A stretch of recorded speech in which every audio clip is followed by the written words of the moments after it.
Este es el mejor lugar para estar, el lugar de la presencia del Señor. Fuimos creados para vivir en la presencia del Señor.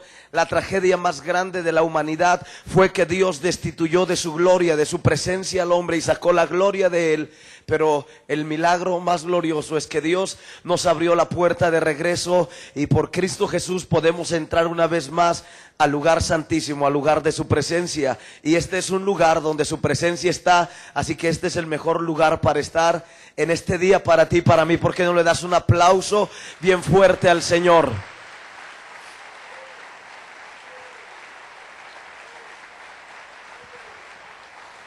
Aleluya, gracias Padre, gracias Señor por todo lo que tú has hecho en estos días y por todo Señor lo que has comenzado, que no terminará cuando termine este evento Señor, sino que habrán resultados que perdurarán en muchas vidas Señor, todos los días. Gracias Padre por todo lo que has derramado Señor, algunas cosas que hemos sido conscientes y otras ni siquiera nos hemos dado cuenta que tú las has hecho Señor, pero tú sabes y Padre las vidas que han sido tocadas y cambiadas saben que nunca jamás volverán a ser las mismas después de este congreso, porque tu poder y tu presencia se ha derramado sobre ellos Señor. Muchas gracias en el nombre de Jesús. Gracias Señor por esta iglesia que abre sus puertas y que hace el gran esfuerzo de hacer un evento como este para bendecir a tantas vidas Señor. Muchas gracias en el nombre de Jesús por lo que aún Señor vas a derramar en el nombre de Jesús, amén. De veras iglesia, muchas gracias por todo lo que hacen. Yo creo que la mayoría de los hombres y mujeres de Dios que hoy están sirviendo al Señor y están haciendo cosas maravillosas para Dios en esta nación, en alguna medida han sido bendecidos por los congresos en este lugar. Yo he escuchado a muchos pastores decir: yo en un congreso de visión juvenil Dios me llamó al ministerio. Algunos decir: yo en un congreso de avivamiento Dios me salvó. Y algunos pastores decir: en un congreso de avivamiento Dios me dio una segunda oportunidad al ministerio, Dios me ayudó. Y de verdad todo esto es una gran bendición y gracias a todos ustedes por el esfuerzo que hacen. ¿Por qué no se dan un aplauso a ustedes?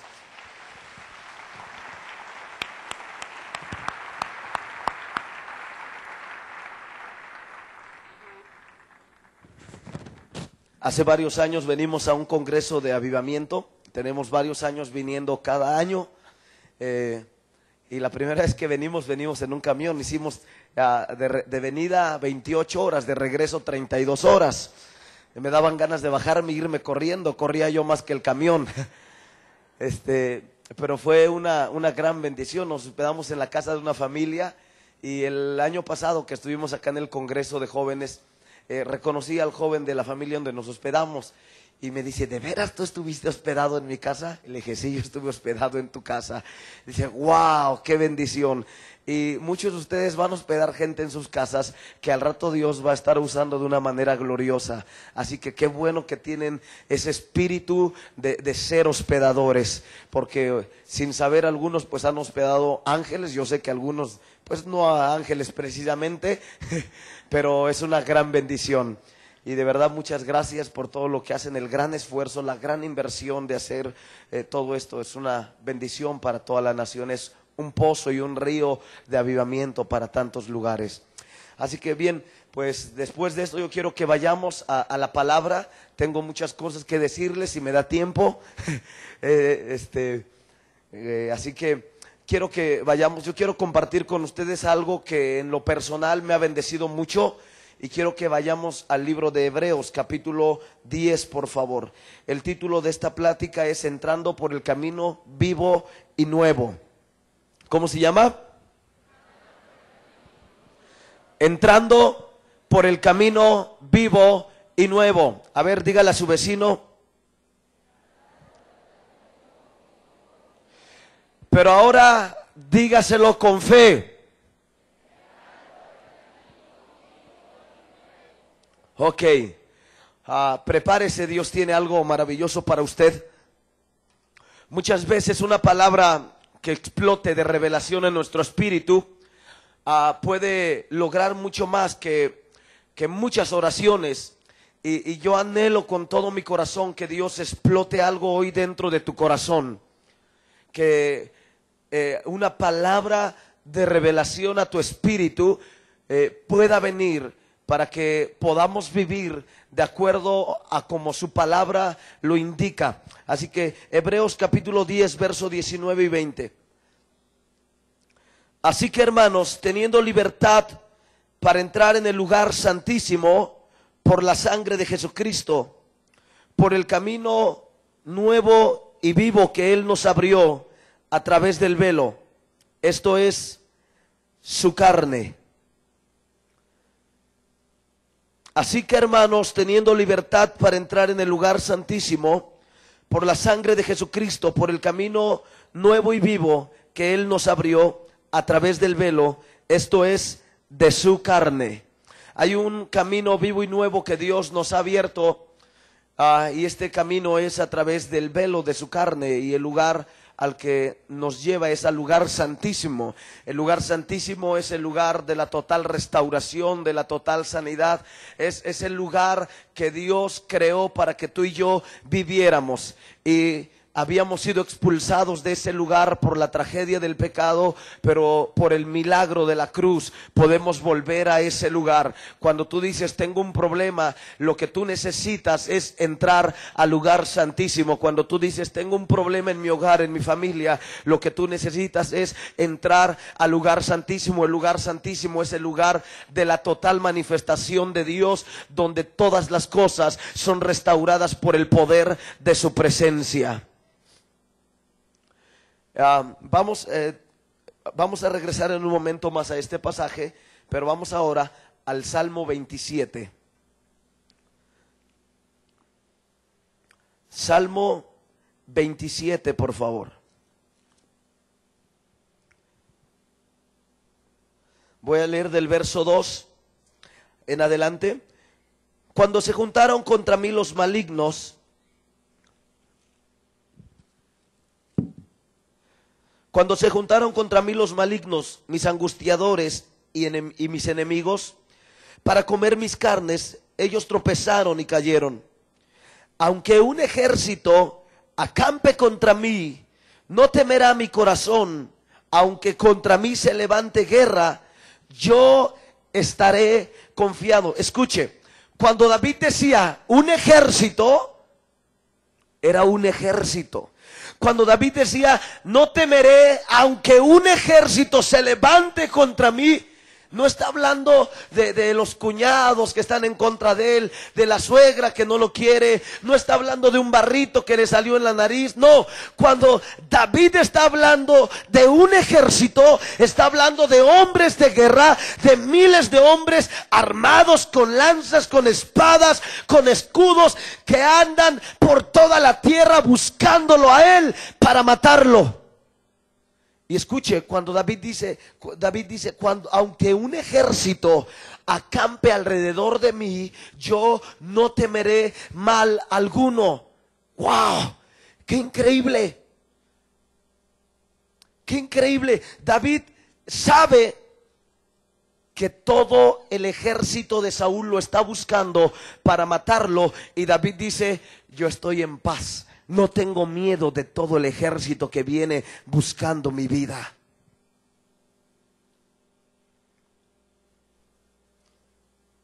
Verso 4. Veamos cuál es la base para la confianza de David. Gracias, Dios te bendiga mucho. Aleluya. Es que ando un poco ronco. Aparte que nos gusta el café, ¿verdad? Y necesito algo caliente para mi garganta. Llevamos como un mes de estar predicando casi todos los días, entonces día y noche, y en algunos lugares día, noche, mediodía, media tarde, noche y bien noche. Entonces, yo agradezco mucho cuando tenemos buen sonido, cuando tenemos buenos, porque le ayuda mucho a uno eso. Muchas gracias. ¿Cuál es la base para la confianza de David? Una cosa he demandado a Jehová, y esta buscaré, que esté yo en la casa de Jehová todos los días de mi vida, para contemplar la hermosura de Jehová y para inquirir en su templo. Escuche, David quería estar en la casa de Dios para buscarle a Él, no solamente para recibir algo de Él, sino para buscarle a Él. Cambia nuestra perspectiva cuando venimos buscándole a Él o cuando venimos buscando algo de Dios. El Evangelio de Juan capítulo 4, el Señor Jesucristo se acerca con la mujer samaritana y le dice: si conocieras el don de Dios que hay en mí y quién es el que habla contigo. Habló de dos cosas ahí. Número uno, el poder, el don de Dios a los hombres en Cristo Jesús. Pero número dos, la persona de Jesucristo para los hombres. Y algunas veces venimos buscando el don de Dios, pero no al quien de ese don, o sea, al Dios todopoderoso. Y David decía que quería estar en el templo del Señor para buscar, para inquirir, para buscarle a Él, para estudiar a Dios.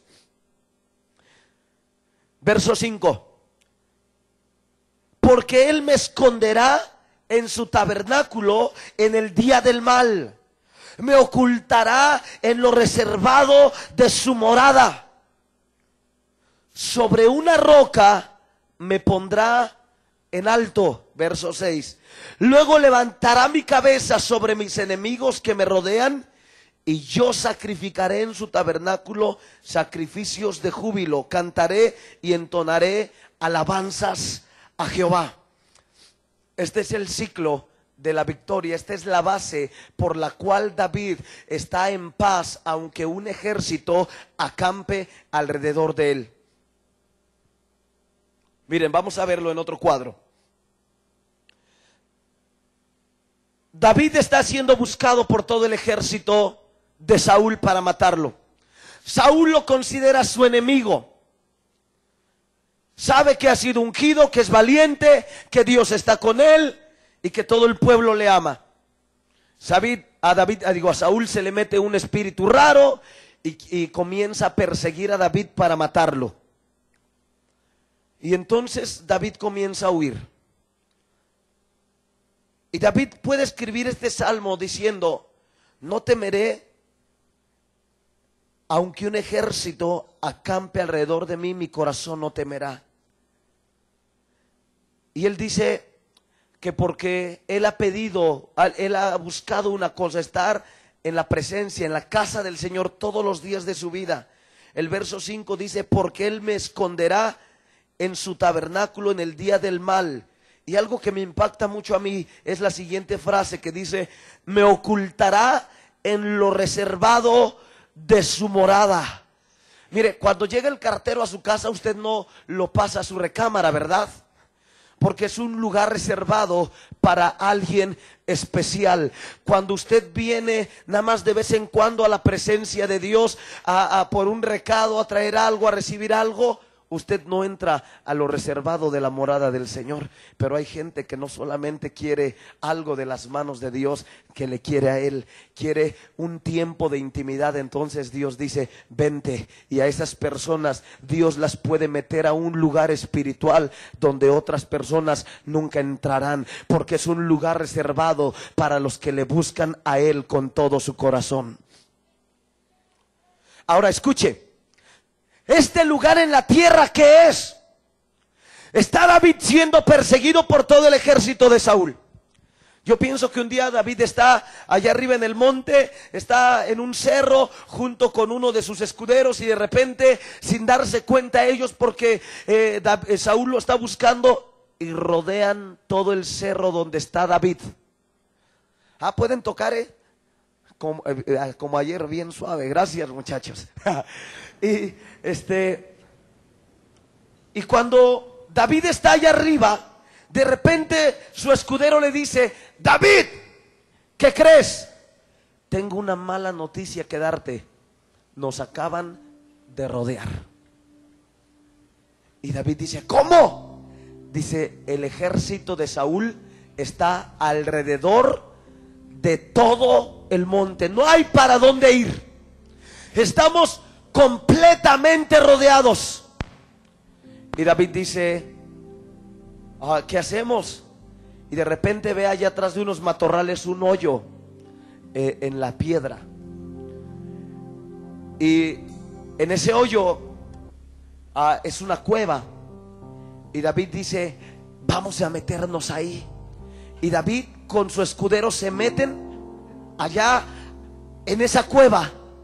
Y el ejército de Saúl está rodeando todo el monte. Y de repente llegan hasta la cima y no hay nada. Y al rey Saúl voltea a ver el matorral, y detrás del matorral el hoyo en la piedra, y dice, y siente algo en su estómago el rey. Y dice: muchachos, tengo que ir a ese lugar. Y le dice el escudero: rey, ¿lo acompaño? Dice: no, a ese lugar el rey va solo. No, lo acompaño. No, de verdad, aquí es el rey solo, entra a ese lugar. Y se mete Saúl en la misma cueva donde está David. Se quita su espada para que pueda acomodarse,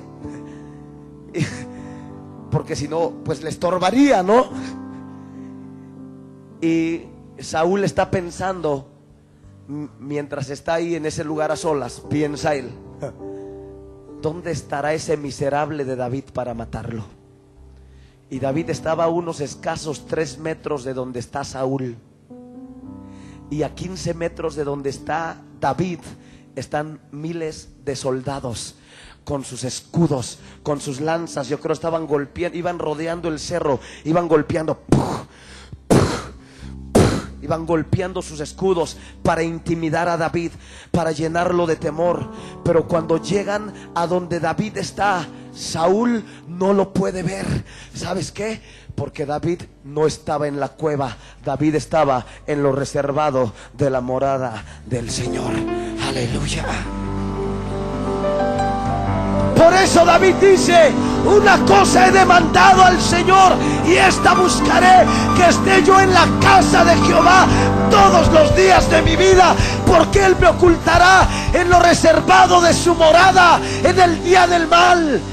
Y aunque un ejército acampe alrededor de mí, no temerá mi corazón, porque yo estaré en lo reservado de la morada del Señor, oculto dentro de la peña, y en ese lugar nada ni nadie me puede tocar. Aleluya. Ahora, ¿cuál está el ciclo de bendición aquí? David busca a Dios, no busca algo de Dios, busca a Dios. Y como David busca a Dios, Dios lo esconde en lo reservado de su morada. Sus enemigos vienen a buscarle y no lo encuentran.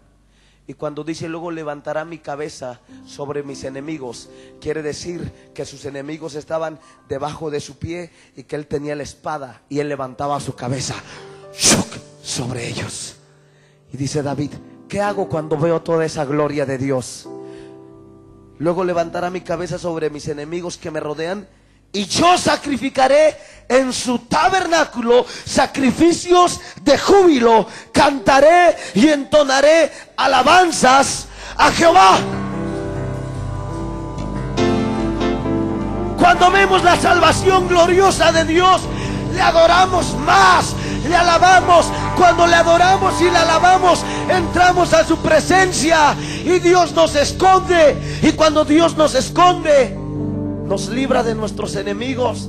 Y cuando salimos de la presencia de Dios, nuestros enemigos se han confundido y se han matado entre ellos. Y cuando nosotros vemos el poder y la gloria de Dios, volvemos a adorar, y el ciclo de bendición comienza otra vez. Aleluya.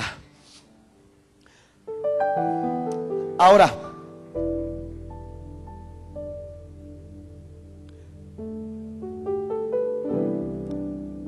el verso 4 dice, perdón, el 5, la última parte: sobre una roca me pondrá en alto. Ahora yo quiero que vayamos a Éxodo capítulo 33. Tenga un poco de paciencia conmigo, quiero llevarlo a una parte.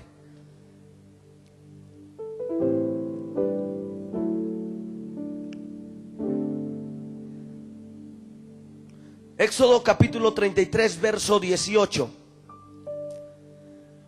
Moisés ha visto tanto de Dios.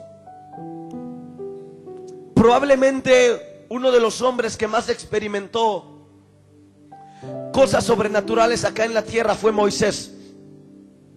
La Biblia nos dice que Moisés hablaba cara a cara con el Señor. Que Dios, cuando quería hablar con alguien, le hablaba a través de sueños, visiones, profecías, pero a Moisés le hablaba cara a cara. Ahora, como que Moisés me echa a perder algunos de mis conceptos, porque Moisés vio abrir el mar en dos partes. Moisés vio cómo Dios destruyó con cada una de las plagas a cada uno de los dioses de Egipto, porque cada plaga representaba la destrucción de un dios. Y cuando la Biblia dice que el corazón de Faraón se endurecía, es porque él pensaba, bueno, este Dios no pudo, pero el siguiente en el escalafón va a poder contra el Dios de Israel. Y Dios le mostró que no había ningún Dios como él, y Dios destruyó con brazo fuerte cada uno de los dioses. Dios abre el mar en dos, vienen a Jericó, ciudad sacerdotal de brujería y hechicería, y sin siquiera meter las manos, Dios la destruye también. Ahora, Moisés ve tantas cosas, pero Moisés le dice a Dios en el verso 18: muéstrame tu gloria.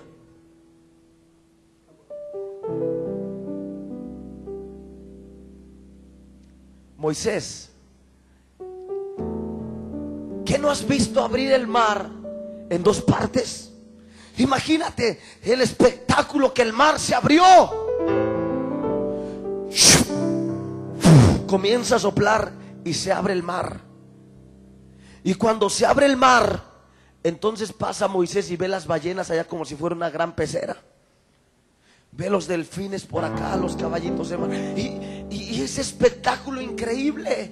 El pueblo, el ejército de Faraón lo va siguiendo. Y cuando termina del otro lado, dice Dios: se terminó el tiempo, muchachos. Quien se quedó adentro se quedó, ni modo. Moisés ve que le dice: Señor, no tenemos agua. Y Dios le dice: golpea la roca. Golpea la roca. Y dice Corintios dice el apóstol Pablo que la roca lo seguía, y la roca era Cristo. Y de esa roca iba saliendo un río de agua que iba corriendo hacia delante de todo el pueblo, para que más de 2 millones de personas bebieran de ahí. Moisés le dice a Dios: Dios, aquí en el desierto, ¿qué vamos a hacer? Y Dios le dice: tranquilo, Moisés, yo te voy a poner alumbrado público. Y en la noche le pone una columna de fuego, alumbrado público y calefacción sin pagar factura. Y por el día le pone un paraguas increíble y le pone aire acondicionado en medio del desierto.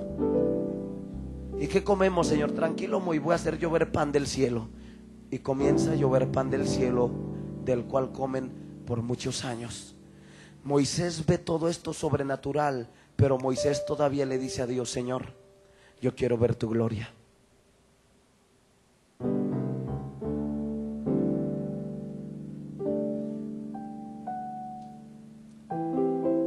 Cuando yo comencé a buscar al Señor, yo no sabía, pero Dios estaba poniendo tanta hambre en mí por Él. Yo no lo sabía. Yo pensé que conociéndole a Él se me iba a quitar el hambre y esa desesperación que tenía. Y hace tal vez 2 años atrás, yo tenía que estar trabajando en mi casa, estaba barnizando un piso. Entonces le dije a mi esposa: huele muy feo, vete a la casa de mi amada suegra. Dios te va a proteger, no te preocupes, Él va a estar contigo. Y pues tenía que quedarse hasta el otro día. Entonces yo me quedé trabajando, terminé como a las 12 de la noche de barnizar eso. Y me fui a leer un rato y estaba adorando al Señor. Y de repente me puse a pensar que esa hambre que tenía de Dios no se había calmado. Y le dije como el profeta Jeremías: Señor, tú me engañaste. Yo pensé que esta hambre se me iba a quitar, pero estoy tan hambriento como antes de haberte conocido, porque entre más te conozco, sé que menos te conozco, porque eres insondable. Tengo hambre de ti, quiero conocerte más. Han pasado 11 años, Señor, de que te conozco personalmente, pero parece que no te conozco. Y entre más le conocemos a Él y vemos a Dios moverse, nos damos cuenta que no le conocemos. Ahora, no estoy diciendo, entiéndanme en qué sentido se lo estoy diciendo. Sé que soy salvo, de verdad que lo sé, por la sangre de Jesucristo. Pero cuando vemos a Dios hacer cosas que no es muy común que haga, nos damos cuenta que Dios es mucho más de lo que hemos pensado. Y Moisés, yo creo que comenzó a pensar en todo lo que él había vivido, en todo lo que Dios había hecho, en todo el tiempo que Moisés llevaba sirviéndole a él. Y Moisés le dice: Señor, he visto grandes maravillas. Le dijo: pero muéstrame tu gloria. La gloria de Dios quiere decir teológicamente todo lo que Dios tiene, o lo mejor que Dios tiene.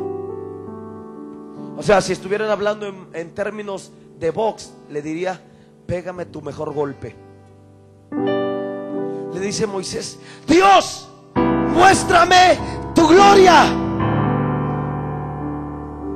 Qué bueno que he visto todo esto, pero quiero ver todo lo que tienes. Ahora, cuando leemos el Antiguo Testamento, sabemos lo que dice Hebreos, lo que dice Colosenses, que el Antiguo Testamento y todo lo que se realizaba en el templo y todo acto profético que venía a través de cualquier profeta era una sombra profética de lo que habría de venir. Pero la realidad, la substancia de toda aquella sombra es Jesucristo y su obra en la cruz. Entonces Dios habla con Moisés.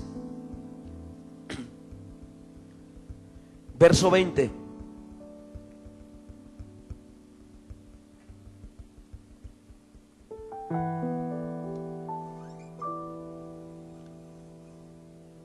Dijo más,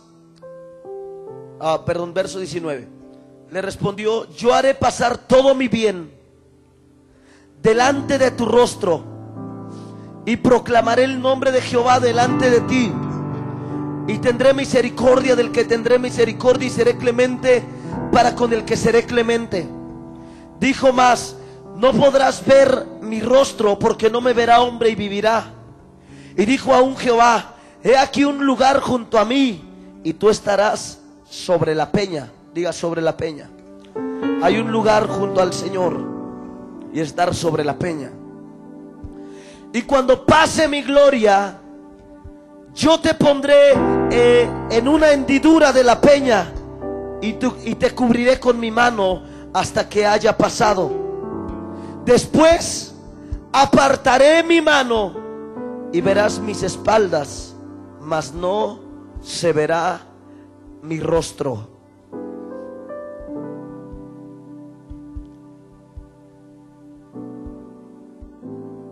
Esta experiencia que Moisés tiene con Dios también es una experiencia profética que apunta hacia algo, es una sombra también. Y Moisés le dice a Dios: yo he visto tanto, Padre, he visto esto, pero muéstrame todo lo que tienes, muéstrame lo mejor que tienes. Y Dios le dice: está bien, te voy a dar un cuadro profético de lo que es mi gloria. Y todos sabemos que en cada experiencia que los profetas tienen, como Abraham, cuando Dios le pide que le sacrifique a su hijo Isaac. Sabemos que es un cuadro profético. Abraham, Isaac, el monte, Isaac cargando la leña, Isaac siendo el instrumento del sacrificio. Es un cuadro de el Dios Padre en los cielos entregando a su hijo sujeto y obediente al Padre por el anhelo de satisfacer su corazón. Toma su cruz y sube el mismo monte. Pero a diferencia de Isaac y Abraham, a esa diferencia, Dios nunca envió ningún ángel para interrumpir el sacrificio de Jesucristo. Jesucristo fue colgado, a diferencia de Isaac, que había un cordero, un sustituto que representaba a Jesucristo, nuestro sustituto. Y entonces Isaac se libra de ser sacrificado, pero Jesús no se libra. Jesucristo es colgado en la cruz, es deshecho, es muerto en la cruz, es roto, es quebrantado, y la sangre cae, su sangre sale de él completamente, y Jesucristo termina en ese lugar. Todos sabemos que Abraham, Isaac, el monte y la leña, el sacrificio, representan la obra redentora de Cristo Jesús, del Padre, en la cruz. Toda adoración en el Antiguo Testamento se adoraba apuntando al Mesías que habría de venir. Todo sacrificio que se hacía en el templo se hacía apuntando al Mesías Salvador que iba a venir. También todo acto profético en el Antiguo Testamento está apuntando al Mesías. Y toda nuestra vida y todo milagro y todo lo sobrenatural que Dios hace en nosotros tiene que apuntar hacia Cristo Jesús, porque Él es el avivamiento, la persona gloriosa de Jesucristo. Cuando dele un aplauso fuerte al Señor.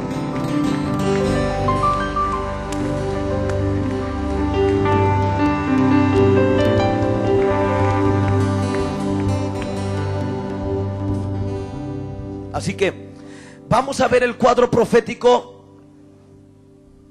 en este pasaje.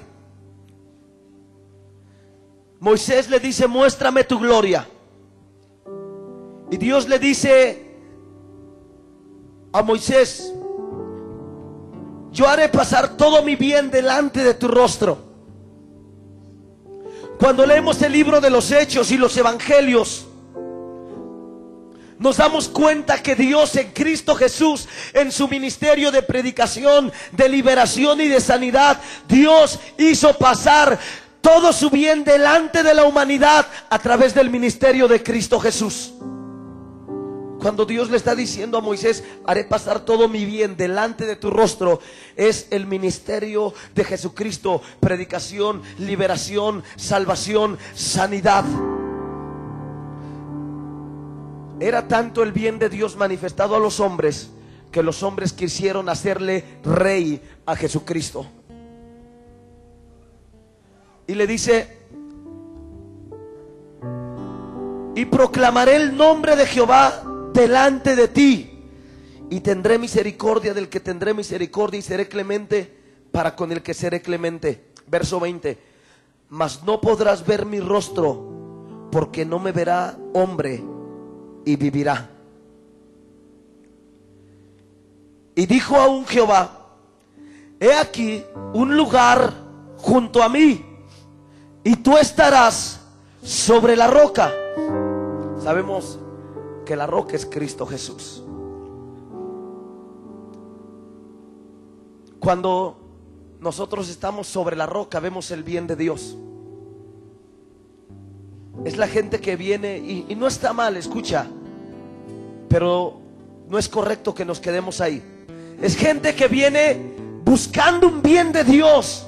Saben que Jesucristo les puede sanar, como aquellos leprosos que vinieron 10: sánanos, los sana Jesús, y se van felices con su milagro. Pero uno de ellos vino a Jesucristo y no solamente quiso su restauración, no solamente quiso sanidad, él quiso estar agradecido con aquel que lo había sanado. Y le preguntó: ¿y dónde están los otros 9? ¿No eran 10? ¿Por qué nada más uno? Un samaritano nada más volvió. Y este hombre fue totalmente restaurado, porque no solamente quiso un milagro, quiso una relación con aquel que lo había sanado. O sea, qué bueno que en este día tú quieres que Dios te toque, te sane. Está bien. Yo creo que la mayoría de nosotros conocemos a Dios por alguna situación difícil en nuestra vida. Venimos a Él por necesidad, pero permanecemos con Él por amor, porque se nos revela el amor de Dios a nuestras vidas.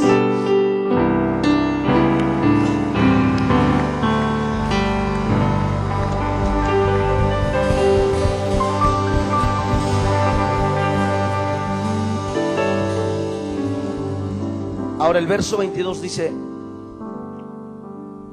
y cuando pase mi gloria, yo te pondré en una hendidura de la peña. Una cosa es estar sobre la peña y otra cosa es estar dentro de la peña. La roca es ¿quién? Cristo. Una cosa es estar sobre la roca: Señor, bendíceme, tócame, ayúdame, sáname, prospérame. Y otra cosa es que Dios te tome y te meta dentro de la peña.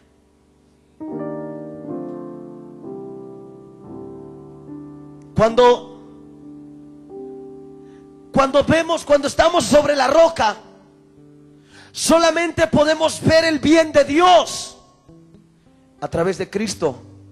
Pero cuando estamos dentro de la roca, no solamente vamos a ver el bien de Dios, vamos a ver la gloria de Dios. Ahora, la palabra hendidura es la misma raíz de la palabra fisura o escritura. De ahí viene la palabra jeroglífico. Quiere decir un hoyo hecho en la piedra a propósito por el hombre. O sea, no era una hendidura natural en la piedra. Era un hoyo que alguien adrede había hecho en la piedra. Pudiéramos decir, habían labrado la piedra para que se pudiera leer algo en ella. Y Jesucristo, y Dios le dice a Moisés: yo te meteré en la hendidura de la peña y no podrás ver, y cuando pase mi gloria yo te meteré en la hendidura de la peña y te cubriré con mi mano hasta que haya pasado. Y tú dices: qué chiste. Pues entonces Moisés se perdió lo que le pidió a Dios ver. Pero la realidad es que Dios le dio un cuadro profético de lo que es la gloria de Dios a Moisés. Le dice en el verso 23: después apartaré mi mano y verás mis espaldas, mas no se verá mi rostro. Moisés, dice la Biblia, que hablaba cara a cara con Dios. Eso, no quiero enredarle, de verdad. Eso en la teología se llama un eufemismo, perdón,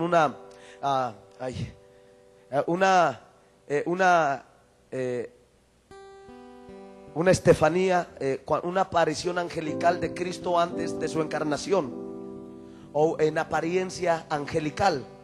De ahí viene el nombre Stephanie, Epifania, y todos esos nombres vienen de ahí. Entonces Moisés ya tenía estas experiencias con Dios, porque la Biblia dice que Dios hablaba con Moisés cara a cara, o sea, a través de una aparición angelical de Jesucristo antes de su encarnación. Pero esta experiencia como que es otra experiencia.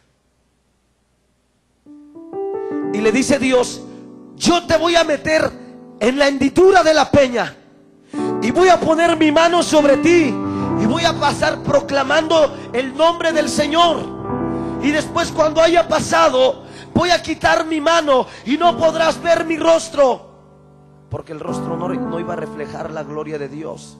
Le dice: pero verás mis espaldas. Ahora, quiero decirle otra palabra teológica, y de verdad no le quiero enredar, hasta ahí le voy a decir de eso nada más. en la teología a esto se le llama antropomorfismo, atribuirle al Dios espíritu partes del cuerpo humano. Juan 4 nos dice que Dios es espíritu. Entonces Dios no tiene un cuerpo, pero en la teología se llama antropomorfismo, atribuirle a Dios partes del cuerpo humano para enseñarnos alguna verdad. Entonces Dios le dice a Moisés: yo te voy a meter en la peña, voy a poner mi mano sobre ti y voy a pasar, y cuando yo haya pasado no vas a ver mi rostro, porque la gloria que yo quiero enseñarte no la refleja mi rostro, pero la refleja mi espalda. Jesucristo, Dios le estaba enseñando a Moisés que la gloria de Dios es el sacrificio de Jesucristo cuando tomó la cruz y la cargó sobre él, cuando sus espaldas fueron desgarradas por ti y por mí.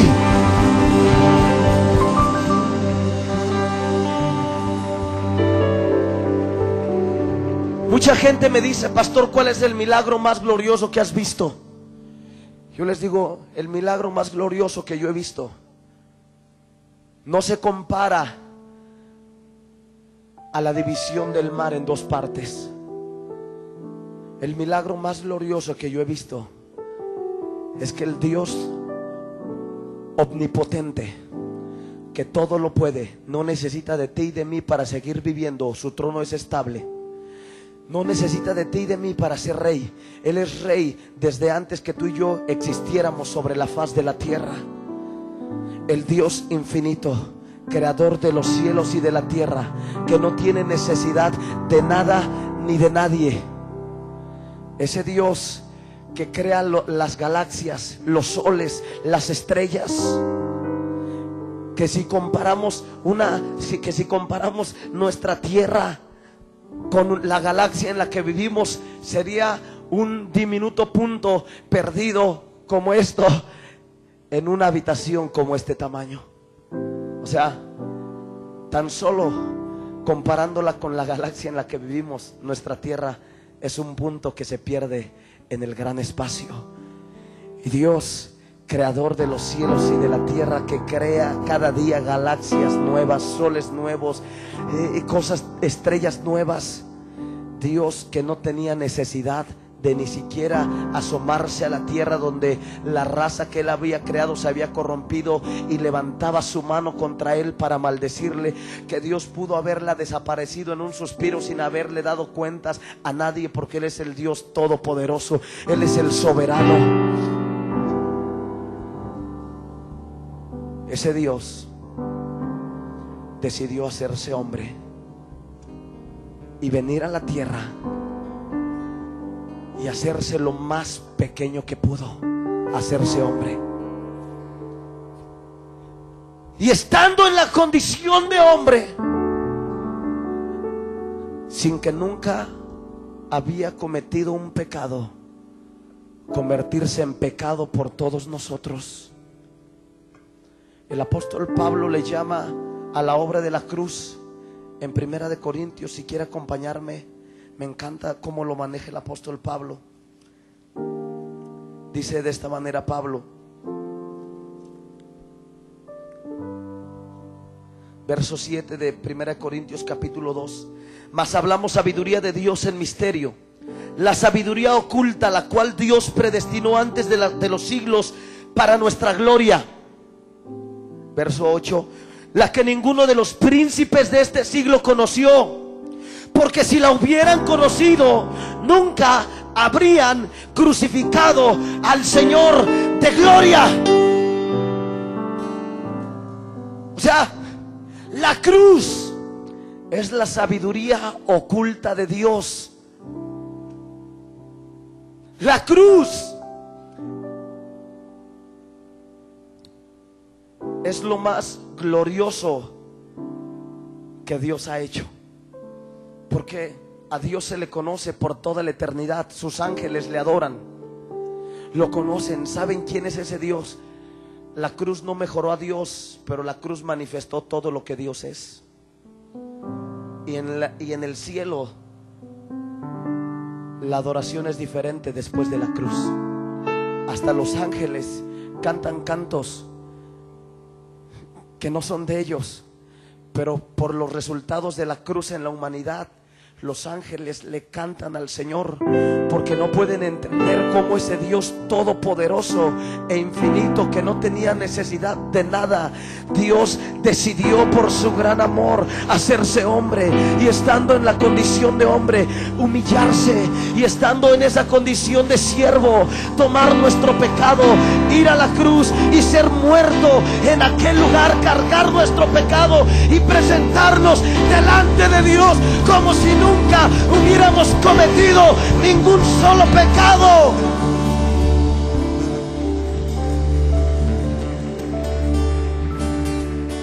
El apóstol Pablo dijo: ¿qué haremos si descuidamos esta gran salvación? ¿Sabes?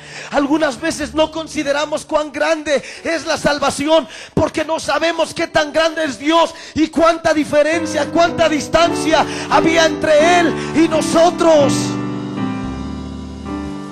No podíamos hacer ningún camino que nos llevara a Dios. Todos los caminos, dice Isaías, que el hombre había hecho eran de muerte y de perdición. Cada quien agarró su propio camino, pero ninguno pudimos hacer un camino hacia Dios. Y Dios, teniendo amor por nosotros, Dios hizo un camino para venir a nosotros. Escucha bien, en la cruz Dios cumplió toda justicia. En la cruz Dios no nos perdonó, castigó nuestro pecado en Cristo Jesús. Hoy tú y yo podemos pararnos delante de Dios y decirle: Señor, no te debo nada, mi cuenta la pagó Cristo Jesús en la cruz por mí. Mis pecados fueron castigados. ¿Entiende?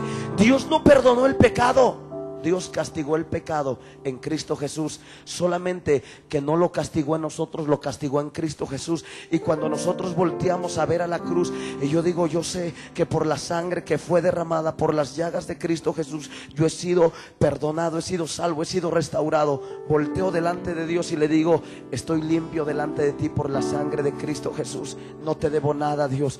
Pero volteo a Cristo y le digo: tú compraste mi vida te pertenece. Ya no soy mío, yo soy tu esclavo, Señor, para servirte por el resto de mi vida.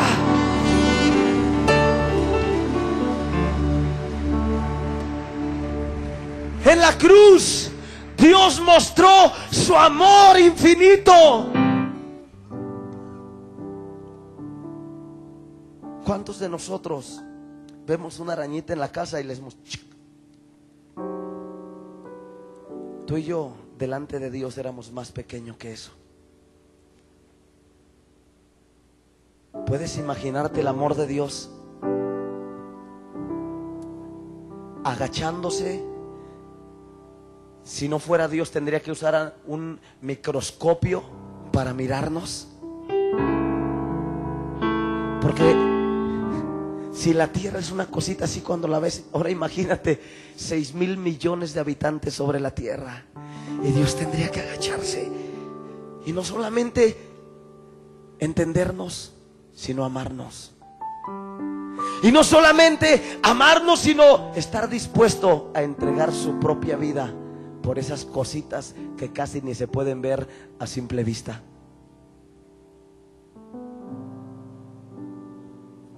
El milagro más glorioso es que el Dios eterno, infinito, todopoderoso, se hizo hombre. Se atribuyó un cuerpo humano, y en ese cuerpo humano fue colgado. Y cuando fue colgado en esa barra, totalmente desnudo, comenzaron a latigar su espalda, desde su nuca hasta la planta, hasta sus pies, y arrancaron cada parte de su cuerpo. Y cuando Moisés le dice: Dios, muéstrame tu gloria, Dios le dice: te voy a mostrar mi espalda, porque mi rostro no refleja mi gloria, pero cuando en el cielo los ángeles vean mi espalda destruida por amor, los ángeles van a entender mi gloria, porque la gloria no es el poder de Dios, la gloria es lo que el Dios todopoderoso hizo en favor de nosotros en la cruz del Calvario.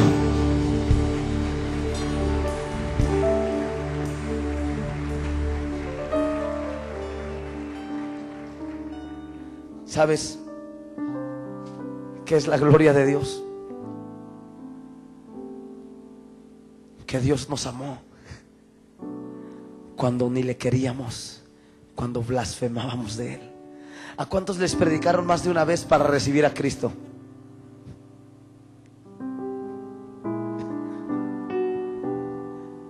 Mi madre se convirtió cuando hace más de 30 años. Yo era un bebé, me llevaba a la iglesia. A los 13 años yo me fui de la iglesia. Me acuerdo cuando a los 17, 18 años el pastor venía a la casa. Yo lo veía venir, le decía: mamá, ahí viene el viejo panzón ese. Y me decía mi mamá: muchacho, no te burles, no sea que Dios te haga igual. Estoy orando para que Dios te haga un pastor. Y yo me reía de ella. Yo no quería nada con el evangelio. Y la gloria de Dios es que Dios se atrevió a amarte cuando ni siquiera sabías, ni existías. Dios entregó toda su vida por ti. Y Él sabía que un día Él te iba a meter en la hendidura de la roca, iba a quitar el velo de tus ojos, y cuando vieras a Cristo en aquella cruz, tú no ibas a ver solamente el bien de Dios para tu vida, sino que ibas a ver la grandeza de ese Dios que estuvo dispuesto a morir por ti en aquella cruz.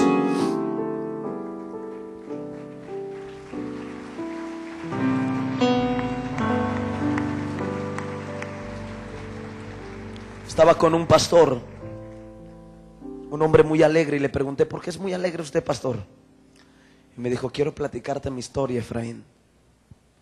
Me dijo: yo era un hombre, yo era un gadareno, literalmente. Me dijo: yo era un gadareno. A los 26 años yo dormí en el cementerio. Tenía una enfermedad incurable. Era un adicto a la heroína. Mi vida estaba destruida, todos mis amigos habían muerto, no tenía nada en la vida.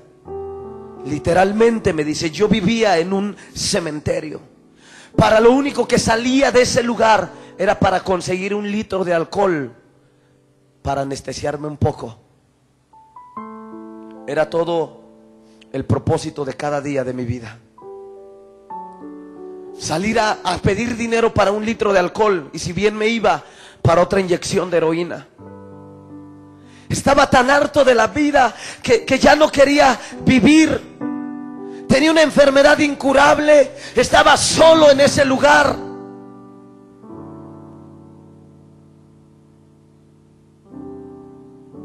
Un día salí a conseguir dinero para el alcohol.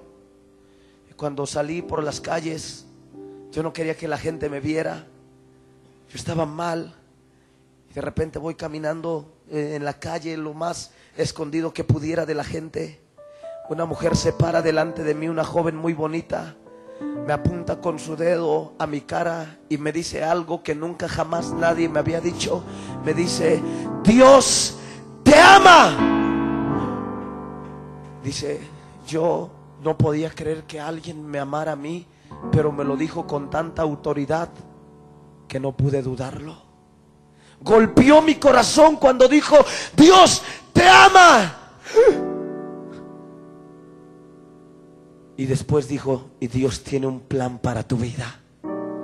Tú anhelas morirte, pero Cristo murió para darte vida. Recibí a Cristo en la calle. Empecé a sentir algo dentro de mi corazón que jamás había sentido. Aunque sabía que tenía una enfermedad incurable y que no tenía nada, pero me estaba sintiendo como si fuera el hombre más feliz del mundo.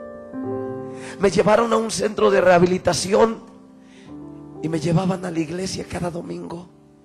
Al medio año, esta mujer se acerca y me dice: me quiero casar contigo. Y yo le dije: no, espérate, espérate. Ella había sido una chica, una niña de iglesia toda su vida santa, y yo un malandrín, dijo él. Y le dijo: no podemos casarnos. Yo he sido un malviviente toda mi vida y tú una mujer que ha amado a Dios. Y le dijo: ¿tú crees que la Biblia es verdad? absoluta que es verdad? Y ella dijo, sí. Él dijo, sí. Y dice, pues la Biblia dice que todas las cosas han sido hechas nuevas. Las cosas viejas pasaron, he aquí, todas son hechas nuevas. Tú eres una nueva criatura por el poder de la cruz.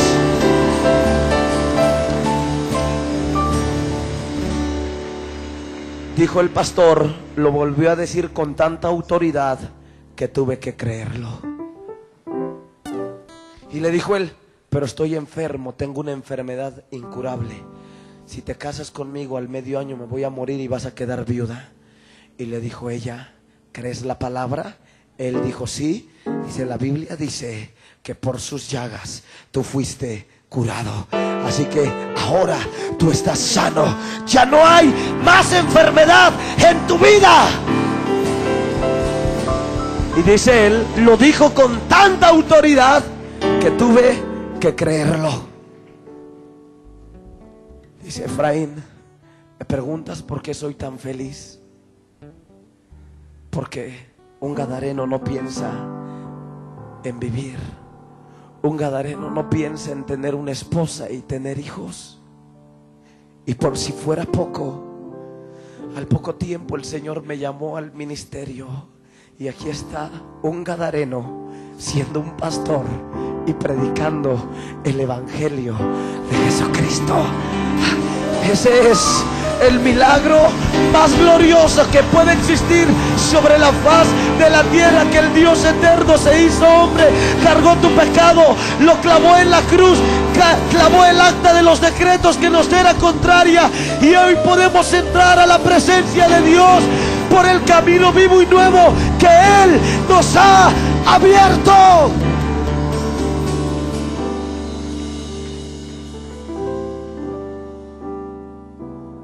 Cada día me doy cuenta,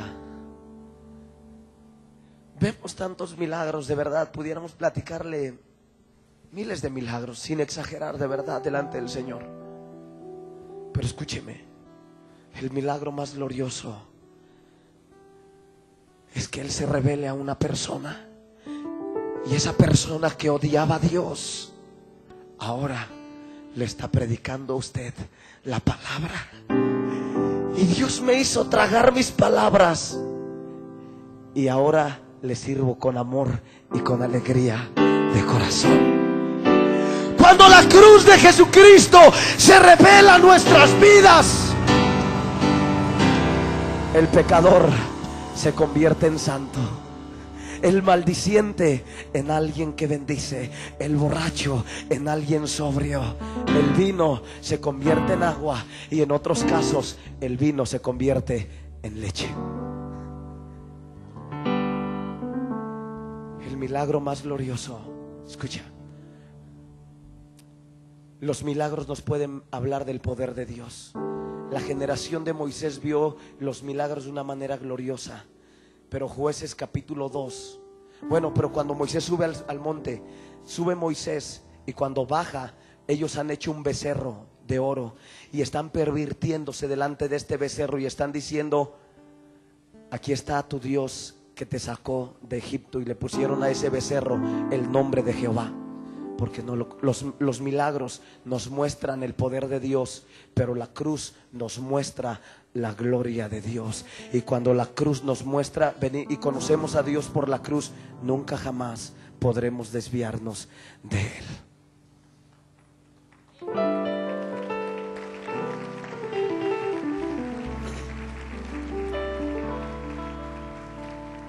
La Biblia dice esto: si Dios nos dio a su Hijo, ¿cómo no nos dará también con Él todas las cosas?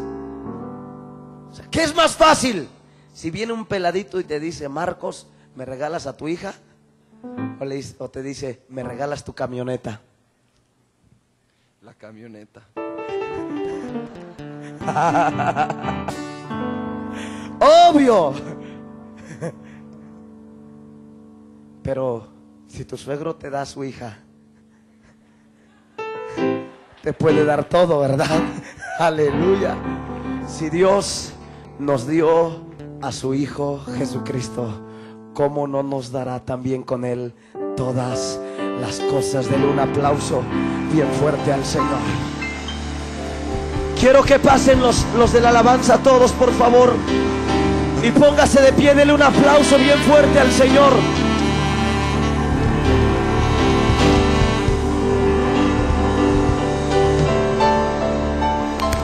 Ahora prepárese para el final. Escuche.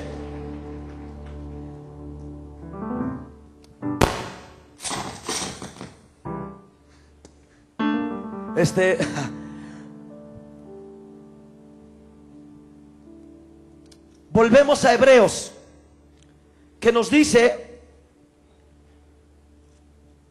Hebreos 10, verso 19 y 20. Así que, hermanos, teniendo libertad para entrar en el lugar santísimo por la sangre de Jesucristo. El lugar santísimo es el lugar de la manifestación total de la gloria de Dios. Ahí hay total restauración. Platicaba con un hombre que fue el director de Rema, el primer director de Rema, cofundador con el hermano Kenneth Hagin. Y me dice él que en una ocasión llegó a una iglesia hace muchos años atrás. Tuvieron una reunión donde la presencia de Dios vino. Dice, en esa iglesia la gente era tan pobre que no me podían dar ofrenda. Y acordé, dice, con ellos que yo iba a ir una vez al año a visitarlos, únicamente que juntaran para mis viáticos. Dice, y entonces yo llegué una de esas veces, y cuando llegamos, dice, la presencia de Dios vino. Visiblemente había una nube sobre el altar. Y cuando esa nube apareció en ese lugar, todos caímos postrados de las 8 de la noche hasta la madrugada. 12, 1, 2 de la mañana, no sé qué horas eran. 30 familias estaban en ese lugar. Las 30 familias se convirtieron en multimillonarios por la presencia de Dios.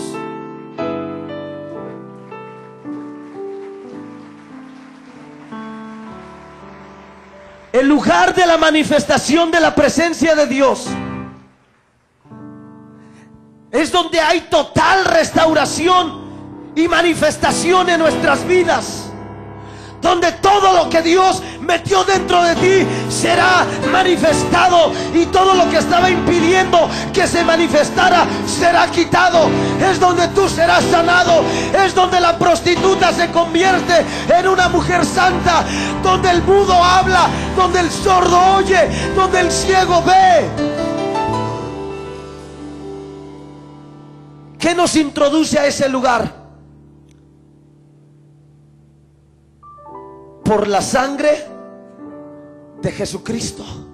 La sangre es la llave, el camino nuevo y vivo que Él nos abrió a través del velo. Esto es de su carne.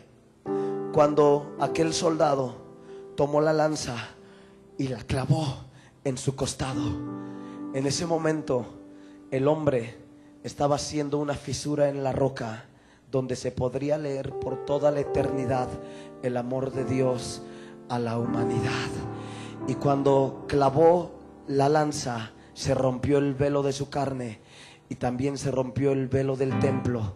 El hombre rompió el velo en la carne, y Dios rompió el velo en el templo, y dijo: ahora ya nada me puede separar de ustedes. El velo está roto, la puerta está abierta, para que entremos confiadamente a su presencia por toda la eternidad. ¡Aleluya!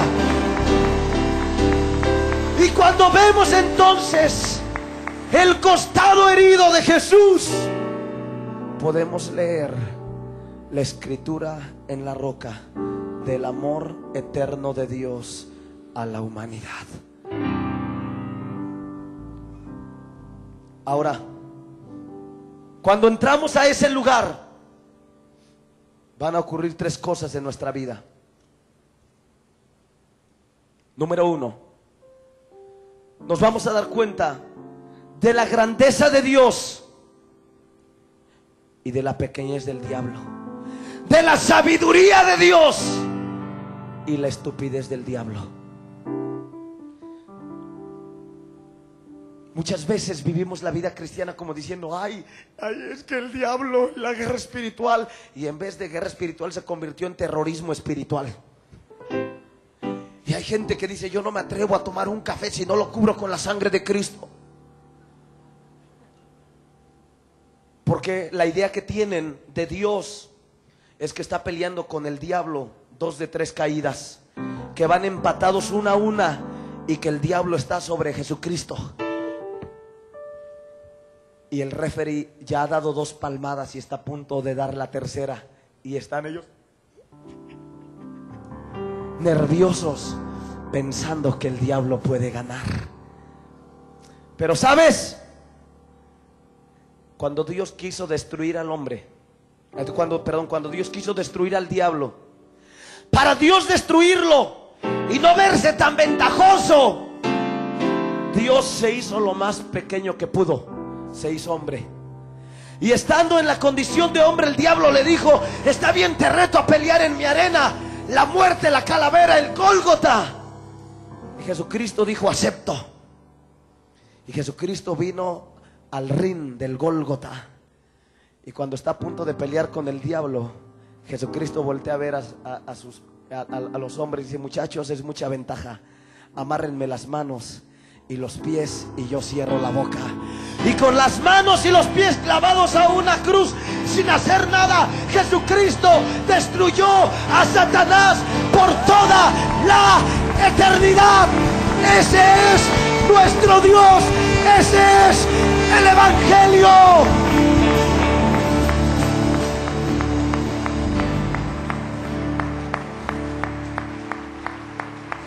La sabiduría de Dios. Oseas 13, verso 14. El Señor le mandó un mensaje. Le dijo, muerte, yo seré tu muerte. Y el diablo dijo, ¿qué dices? No entendió nada. La tontería, la estupidez del diablo. Imagínate, el diablo está levantándose para destruir a todos los niños, porque sabe que se va a levantar un libertador. Y dice, ya está por aquí, maten a todos los niños que nazcan.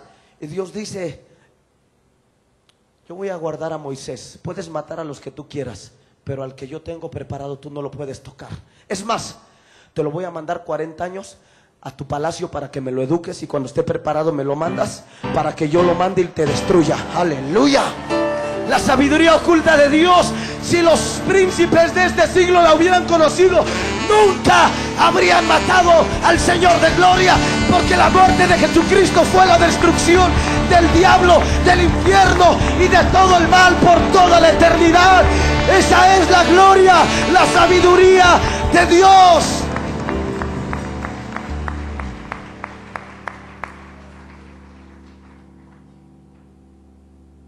Segunda cosa que va a pasar, te vas a dar cuenta que todo lo que el diablo utiliza para destruir tu vida, Dios lo va a utilizar en tu vida para destruir la obra del diablo.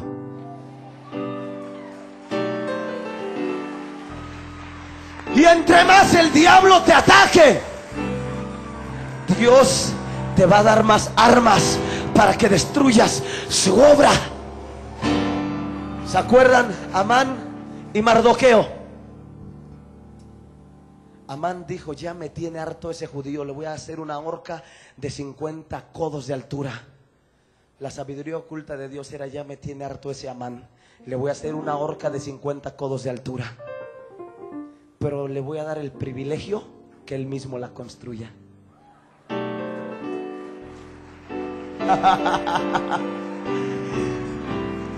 Y entonces Amán, sus compañeros endemoniados vinieron y dijeron, pues haz una horca y cuélgalo ahí.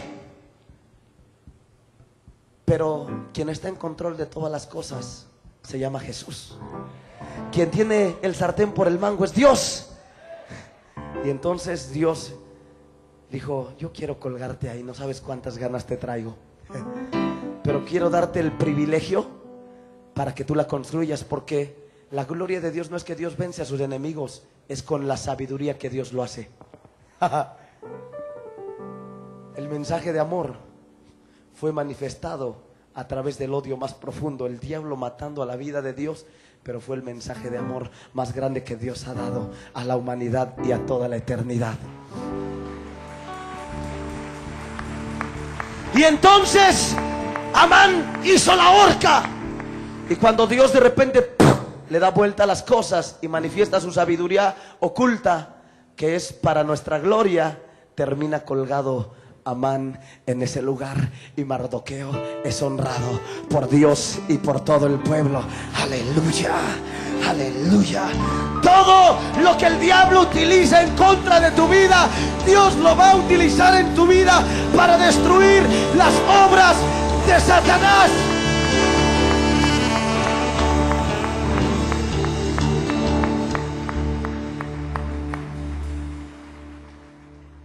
Un día me di cuenta que Dios sanaba a muchos niños donde íbamos a predicar y a ministrar. Más del 90% de todos los niños enfermos de sus pies cortos, torcidos, metidos, planos, Dios los sana. ¿Cuántos tienen niños así? Levanten su mano. O ustedes mismos. Padre, declaro sanidad sobre ellos en el nombre de Jesús. Ya están sanos, créanmelo, de verdad. Y si no es así, vienen y me reclaman. Porque ya no es que yo lo diga, es Dios. Escucha.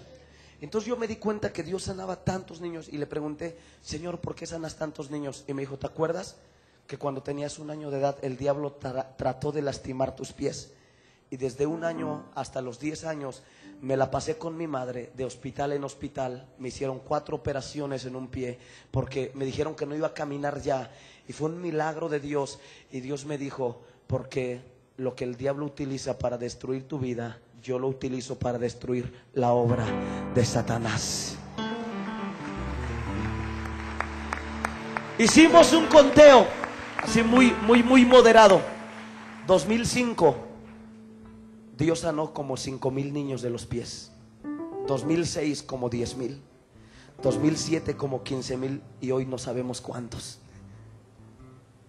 Todos esos miles de niños Dios los sanó porque el diablo un día trató de lastimarme y de echar a perder mis pies.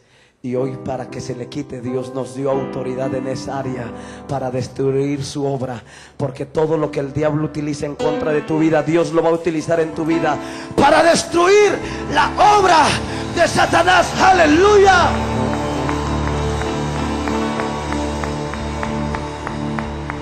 Finalmente,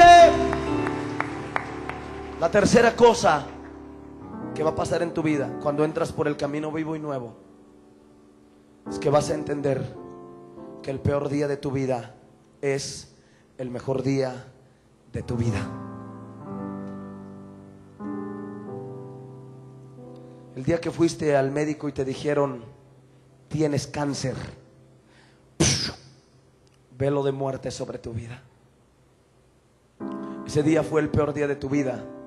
Pero cuando tú entras por el camino vivo y nuevo, que hoy está abierto delante de nosotros, Dios le da vuelta, y ese peor día se convierte en el día más glorioso de tu vida, porque saldrás de este lugar diciendo: este día es el mejor día de mi vida, porque Dios vino a mi vida y me mostró que Él tiene el poder sobre el cáncer, y hoy soy sanado para la gloria de Dios.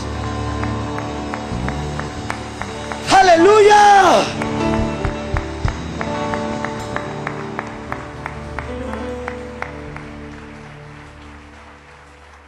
El peor día de la vida de Abraham fue cuando llegó a los 99 y no tenía hijo. Pero ese día fue el mejor día de su vida, porque Dios vino y le dijo: el próximo año por estas fechas tu esposa Sara tendrá un hijo en sus manos. El peor día de la vida de Sadrach, Mesach y Abednego fue cuando los arrojaron al horno ardiente, calentado 7 veces por decidir no doblar su rodilla ante otro Dios. Pero ese fue el mejor día de su vida, porque ese día el cuarto hombre entró en el horno ardiente y danzaba con ellos, y el aspecto del cuarto hombre era semejante al Hijo de los dioses. Era Jesucristo en ese lugar diciéndole: no solamente te puedo librar, sino que puedo hacer que pases por el fuego y no te queme. El peor día de la vida de Daniel fue cuando él siguió orando en obediencia a Dios y no desistió, y lo aventaron al foso de los leones. Abren el foso, lo avientan allá adentro. Ese fue el peor día de su vida, pero también fue el mejor día de su vida, porque ese día descubrió que Dios descendió, le cerró la boca a los leones y él durmió con oso de peluche. Aleluya, aleluya, aleluya. El peor día de la vida de Jesucristo fue cuando lo colgaron y lo mataron en una cruz. Pero ese fue el mejor día de su vida, porque con su muerte destruyó a la muerte y nos abrió el camino al cielo y a la presencia de Dios, para que todos nuestros días malos se conviertan en los mejores días de nuestra vida. Hay redención en este día por la sangre de Jesucristo. ¡Wow! ¿Cuál fue el peor día de tu vida? Todos hemos tenido varios. El mío fue cuando, por buscar avivamiento, nos corrieron de una iglesia y el pastor dijo: ya no te quiero más aquí. Yo le dije: ¿por qué? Si yo lo amo a usted, le he sido fiel todos estos años. Y me dijo: fuera. Nos fuimos llorando. Pues ponen música así triste, ¿no? Estuvimos en una depresión muy fuerte por 3 años. Me quitó Dios el deseo de hacer cualquier cosa. Y a los 3 meses Dios vino y me dijo: empieza una iglesia. Yo le dije: Señor, es que ya no tengo ganas. Y Dios me dijo: precisamente por eso, porque no es por tus ganas, es por la obediencia a mi palabra. Y uno de los días más gloriosos, de los mejores días en mi vida, es cuando empezamos esa iglesia y el Señor me dijo: no fue el pastor, fui yo. No era el diablo aventándole lanzas a Saúl, a través de Saúl a David.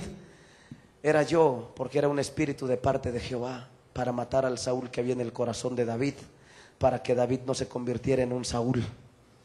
De joven no se convirtiera en un Absalón, y de viejo no se convirtiera en un Saúl, sino que fuera un David toda su vida. Y Dios me dijo: no fue el pastor, fui yo, tratando algunas cosas en tu corazón, porque quiero que tengas un corazón obediente para mí. Y entonces Dios redimió mis días malos, y todos mis días malos se convirtieron en los mejores días de mi vida, porque empezó la mayor aventura que hemos vivido. Resurrecciones, gente sanada de SIDA, milagros increíbles, porque Dios redime tus días malos. ¿Cuál fue el peor día de tu vida? Hay redención en este día. Hay redención, hay redención, hay redención, hay redención para ti en este día. ¡Wow! Mujeres que fueron abusadas, hay redención en este día para ti. Tal vez tú estabas delante de Dios diciendo: Señor, gracias por tu perdón y tu amor, por la restauración, pero queda una marca con una interrogación en mi corazón. No sé por qué sufrí esto. Y Dios te dice: solamente te estoy dando autoridad en esa área, porque todo lo que el diablo intenta hacer en contra de tu vida, yo lo voy a utilizar para destruir la obra del diablo. Te doy autoridad en este día para sanar a mujeres abusadas. Te doy autoridad en este día para liberar mujeres, niños, personas que se encuentran bajo el ataque del diablo en esta área.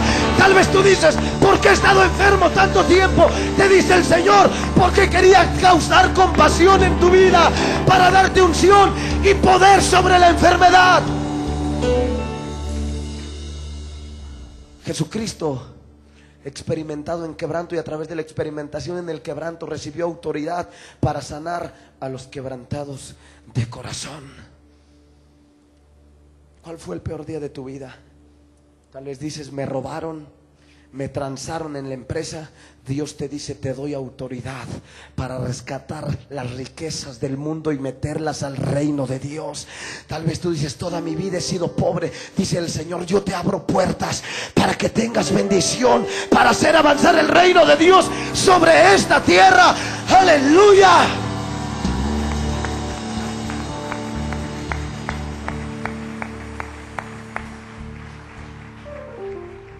Vamos a hacer algo. Vamos a levantar nuestras manos y vamos a comenzar a orar a Dios, porque el camino vivo y nuevo es la hendidura en la roca. El camino vivo y nuevo es cuando el diablo viene detrás de ti. Y el diablo siempre busca que lo confrontes cara a cara, porque siempre que peleamos contra él cara a cara hay bajas. Pero hay momentos en nuestra vida que Dios dice, no pelees contra el diablo, solamente avanza por el camino vivo y nuevo que yo he abierto para ti. Y ¿sabes algo? Cuando Dios te abre un camino vivo y nuevo, solamente entras tú. Si el diablo entra, encontrará su muerte y su destrucción para siempre. Aleluya. Dios le abrió el camino vivo y nuevo al pueblo de Israel a través del mar. Lo abrió en dos partes. Y el diablo dijo, los voy a perseguir. Y Dios dijo, bravo por la osadía del diablo. Y Dios le aplaudió al diablo, pero se le olvidó a Dios que en sus manos tiene los mares, y los destruyó como mosquitos en medio del mar para siempre. Y nunca jamás el pueblo de Israel los volvió a ver. La última vez que los vio, estaban tirados en la playa, muertos. Antes de entrar por el camino vivo y nuevo, te voy a dar una recomendación. Echa un vistazo sobre tu hombro hacia atrás. ¿Para qué? Para ver el terror de Dios en el rostro del diablo, porque estamos entrando al lugar que Dios nos ha abierto, donde hay bendición, redención, salvación. Y si Él intenta seguirnos, va a encontrar su muerte. Él intentó seguir a Cristo en la cruz, y en el mar rojo de las llagas de Jesucristo encontró su muerte por toda la eternidad. Levanta tus manos y comienza a orar a Dios con todas tus fuerzas. Con todas tus fuerzas. Hay redención en este día. Hay redención. Lo más glorioso está empezando. Entra.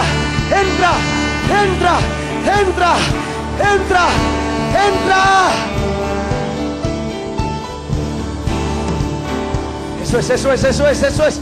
SIDA se está yendo ahora. SIDA se está yendo. Cáncer se está yendo ahora.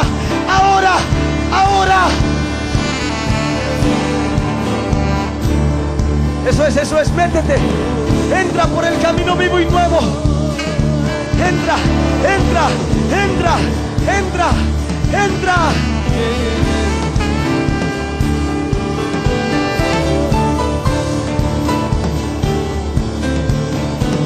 Entra y mira cómo la enfermedad se está yendo. Entra y mira cómo Dios extermina tus enemigos. Entra y mira cómo Dios aplasta la obra de Satanás. Aleluya.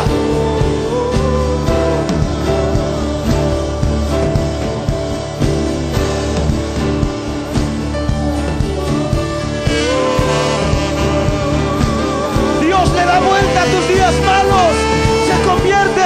Tu peor día se convierte en el mejor día de tu vida. Aleluya.